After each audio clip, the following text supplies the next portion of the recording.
चुनाव हारने के बाद जिस तरह से अरविंद केजरीवाल दिल्ली से पंजाब पहुंच गए और वहां की राजनीति और सरकार में दखल देने लगे, इस बात से आम आदमी पार्टी में खलबली मच गई। खासतौर से आम आदमी पार्टी के राज्यसभा के सांसद इस बात से परेशान हैं कि पता नहीं कब उनसे इस्तीफा मांग लिया जाए और उनकी जगह केजरीवाल अपने किसी खास को राज्यसभा भेज दें, क्योंकि जिस तरह से संजीव अरोड़ा को जबरन विधानसभा का उपचुनाव लड़ाया जा रहा है, इसलिए ताकि वे राज्यसभा की अपनी सीट खाली कर दें और उसके सहारे केजरीवाल खुद या फिर मनीष सिसोदिया को राज्यसभा भेज दें। पंजाब में केजरीवाल की इसी तिकड़म वाली सियासत को देखते हुए आम आदमी पार्टी के सांसद ने मोदी सरकार की तारीफों के पुल बांधकर अपने इरादों से साफ संकेत दे दिए। पार्टी के राज्यसभा सांसद अशोक कुमार मित्तल ने बताया कि वो इलाहाबाद हाईकोर्ट और इलाहाबाद विश्वविद्यालय का नाम बदले जाने के पक्ष में हैं। उन्होंने कहा कि शहर का नाम तो प्रयागराज हो गया, लेकिन कोर्ट और विश्वविद्यालय के नाम अभी भी इलाहाबाद के नाम पर हैं। राज्यसभा में आम आदमी पार्टी के सांसद ने राजपथ का नाम बदलकर कर्तव्य पथ, इंडियन पीनल कोड का नाम भारतीय न्याय संहिता और इलाहाबाद का नाम प्रयागराज किए जाने पर एक ऐतिहासिक कदम इसे बताया। ये परिवर्तन केंद्र की नरेंद्र मोदी सरकार और उत्तर प्रदेश की योगी आदित्यनाथ सरकार द्वारा किया गया और आम आदमी पार्टी के सांसद की तरफ से की गई ये तारीफ अरविंद केजरीवाल को काफी चुभने वाली है, क्योंकि बीजेपी ने हाल ही में न सिर्फ आम आदमी पार्टी को दिल्ली में बेदखल किया बल्कि केजरीवाल को भी चुनावी मैदान में परास्त कर दिया। अशोक कुमार मित्तल ने कहा कि कुछ दिन पूर्व उन्हें प्रयागराज जाकर महाकुंभ स्नान करने का अवसर मिला। उन्होंने कहा कि यहां उन्हें यह देखकर आश्चर्य हुआ कि शहर का नाम तो प्रयागराज हो गया, लेकिन यहां की हाईकोर्ट का नाम अभी भी इलाहाबाद हाईकोर्ट है। इसी तरह वहां स्थित प्रसिद्ध विश्वविद्यालय का नाम आज भी इलाहाबाद विश्वविद्यालय है। उन्होंने कहा कि इतना ही नहीं, वहां के लोकसभा क्षेत्र का नाम भी इलाहाबाद है, न कि प्रयागराज। राज्यसभा में मित्तल ने ब्रिटिश काल के नामों का भी जिक्र किया। उन्होंने कहा भारत ने 200 वर्षों तक ब्रिटिश शासन का शोषण सहा। राजनीतिक स्वतंत्रता के 70 साल बाद हमारे हाईकोर्ट, हमारे अस्पताल, हमारे विश्वविद्यालय और कई ऐतिहासिक इमारतें ब्रिटिश नामों पर हैं। उन्होंने राजपथ का नाम कर्तव्य पथ करने पर, इंडियन पीनल कोड को भारतीय न्याय संहिता और इलाहाबाद का नाम प्रयागराज करने पर इसे ऐतिहासिक कदम बताया। कहा कि राष्ट्रवादी सोच का परिचय है ये, लेकिन इसके साथ ही उन्होंने प्रश्न किया कि क्या इतना कर देना काफी है। मित्तल ने कहा कि आज भी हमारे कई हाईकोर्ट जैसे Mumbai high court, Madras high court, Kolkata high court British काल के नाम से ही चले आ रहे हैं और उसी नाम को ढो रहे हैं। उन्होंने कहा कि Lady Hardinge Medical College, Minto Road, Hailey Road, Chelmsford Road British नामों को दर्शाते हैं। उन्होंने कहा कि दिल्ली में लेफ्टिनेंट एडवर्ड्स की कब्र है और 1857 की क्रांति में भारतीयों को बुरी तरह से कुचला था। उन्होंने कहा कि ऐसे लोगों की समाधियों को संरक्षित करने के लिए हम जनता का पैसा खर्च कर रहे हैं। उन्होंने कहा कि कुछ राज्यों में भी इस प्रकार के मुद्दे हैं, इसके लिए वह राज्यों के मुख्यमंत्री को अलग से पत्र लिखेंगे। उन्होंने उदाहरण देते हुए बताया कि जैसे कि पश्चिम बंगाल में कलकत्ता यूनिवर्सिटी और तमिलनाडु में मद्रास यूनिवर्सिटी है, ऐसे भी कई स्थान हैं जिसके लिए वह इन राज्यों के मुख्यमंत्री को पत्र लिखकर निवेदन करेंगे। उन्होंने कहा कि एक संसदीय समिति बनाई जाए जो ब्रिटिश नामों वाले संस्थाओं की पहचान करे।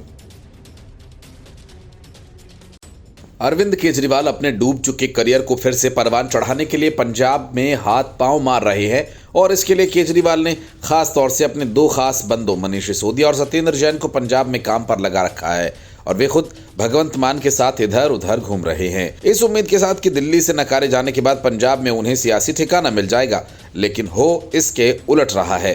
अरविंद केजरीवाल और भगवंत मान को लुधियाना में जनता के कड़े विरोध का सामना करना पड़ गया। असल में लुधियाना के हैबोवाल इलाके में आप नेताओं के कार्यकर्ताओं के साथ पब्लिक मीटिंग चल रही थी। बैठक में मुख्यमंत्री के साथ अरविंद केजरीवाल भी थे। सुरक्षा के कड़े इंतजाम किए गए थे। इस दौरान दंगा पीड़ितों की भीड़ वहां पहुंच गई और भगवंत मान से बात करने की जिद करने लगी, लेकिन पंजाब पुलिस के सीनियर अधिकारियों ने उन्हें रोक लिया। हालांकि दंगा पीड़ित उक्त हॉल में पहुंच गए जहां सीएम भगवंत मान लोगों को संबोधित कर रहे थे। वहीं उन्होंने सीएम भगवंत मान को आवाज लगाना शुरू कर दिया। ये देखकर सभा में खलबली मच गई और हंगामा शुरू हो गया। दंगा पीड़ित एसोसिएशन के सुरजीत सिंह और उनकी महिला साथियों ने वहां नारेबाजी की और सीएम से मिलने की इच्छा जताई, मगर पुलिस उन्हें आगे जाने की इजाजत नहीं दे रही थी, तो वे चीखने चिल्लाने लगे। पुलिस ने जैसे तैसे उन्हें काबू किया और बाहर की ओर धकेलते हुए ले गए। इस दौरान दंगा पीड़ितों ने पंजाब पुलिस के साथ साथ पंजाब में सरकार के खिलाफ जमकर नारेबाजी और सीएम से मिल अपनी मांगे जल्द पूरी किए जाने के लिए कहा। दंगा पीड़ित एसोसिएशन के सुरजीत सिंह ने बताया कि वो सिर्फ सीएम भगवंत मान से मिलना चाहते थे। उन्होंने समय मांगा था, लेकिन उन्हें बार बार टरकाया जाता रहा। वे पिछले 3 साल से सीएम से मिलने की कोशिश कर रहे हैं, लेकिन एक बार भी मुलाकात नहीं हुई। चंडीगढ़ में भी उनकी कोई बात नहीं सुनी गई।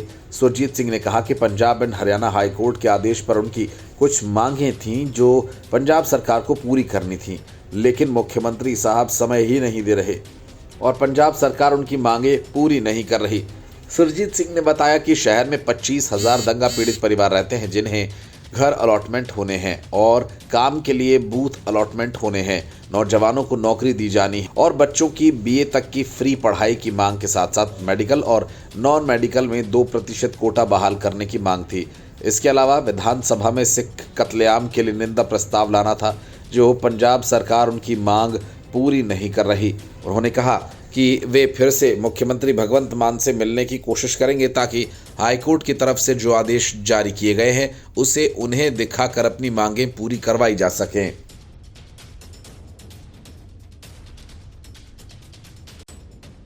इन दिनों पूरे देश में छावा फिल्म औरंगजेब के प्रति उपजी घृणा की लहर। नागपुर में मुंह ढककर अचानक आए दंगाइयों और महल इलाके में की गई हिंसा के साथ अवैध बांग्लादेशी रोहिंग्या के साथ कर्नाटक में मुस्लिम ठेकेदारों और बंगाल में 77 मुस्लिम जातियों को ओबीसी कोटे में दिए गए आरक्षण को लेकर माहौल पूरी तरह से गर्म है।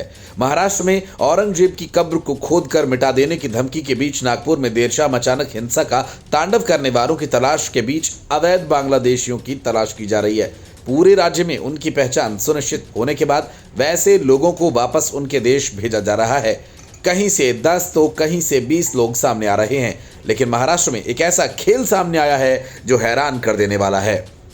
महाराष्ट्र में बांग्लादेशी जन्म प्रमाण पत्र घोटाला को लेकर एक बड़ी खबर सामने आई है। देवेंद्र फडणवीस सरकार ने एक महत्वपूर्ण निर्णय लेते हुए लगभग 40,000 जन्म प्रमाण पत्रों को रद्द करने का आदेश दिया है। मतलब ये 40,000 जन्म प्रमाण पत्र फर्जी तरीके से बनाए गए थे और अवैध घुसपैठियों को दिए गए थे।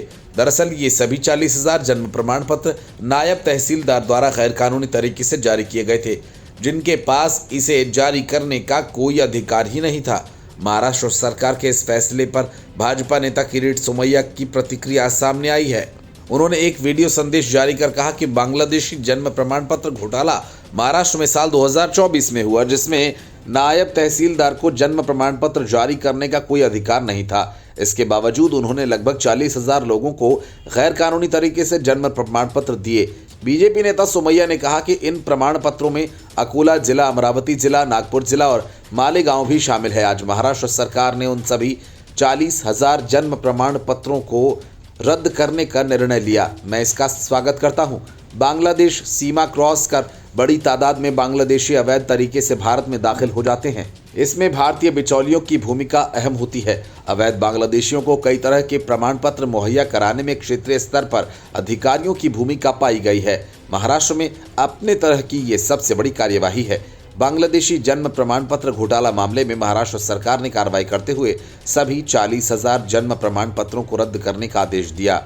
सरकार का कहना है कि इस कदम से न केवल अवैध तरीके से पैदा हुए प्रमाण पत्रों का निस्तारण होगा, बल्कि राज्य की सुरक्षा और कानून व्यवस्था पर भी इसका सकारात्मक असर पड़ेगा। देवेंद्र फडणवीस सरकार के इस एक्शन से हड़कंप मचा हुआ है। अवैध बांग्लादेशियों पर तलवार लटकने लगी है। साथ ही ये भी सवाल उठा है कि जन्म प्रमाण पत्र रद्द होने की स्थिति में ऐसे अवैध बांग्लादेशियों की नागरिकता का क्या होगा?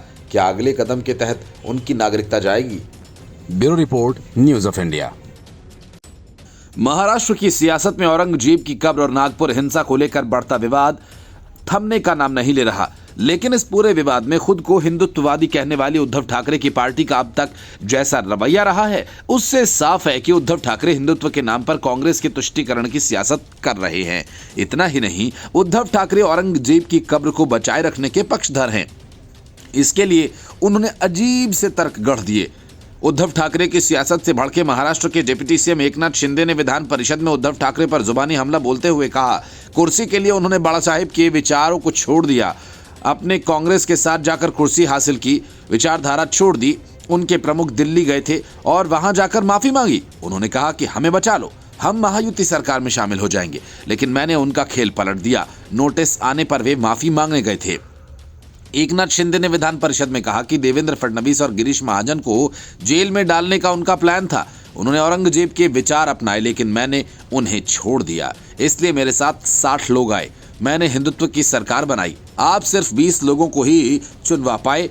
एक अंदर की बात बताता हूं, उनके प्रमुख मोदी से मिलने गए और माफी मांगने लगे कि हमें बचा लो। उद्धव की पार्टी के नेता अनिल परब को निशाने पर लेते हुए एकनाथ शिंदे ने कहा कि आप भी दिल्ली गए थे और वहां जाकर माफी मांगी और राज्य में वापस आकर पलटी मार ली। मैं शेर का बच्चा हूं, 80 सीटों पर लड़ा और 60 सीटें जीती। अनिल परब, आपकी सारी बातें मुझे पता है। नोटिस से डर कर कौन कहां गया मुझे सब पता है। मैं नीचे बेल्ट वार नहीं करता। नोटिस आने के बाद आप कहां गए मुझे पता है।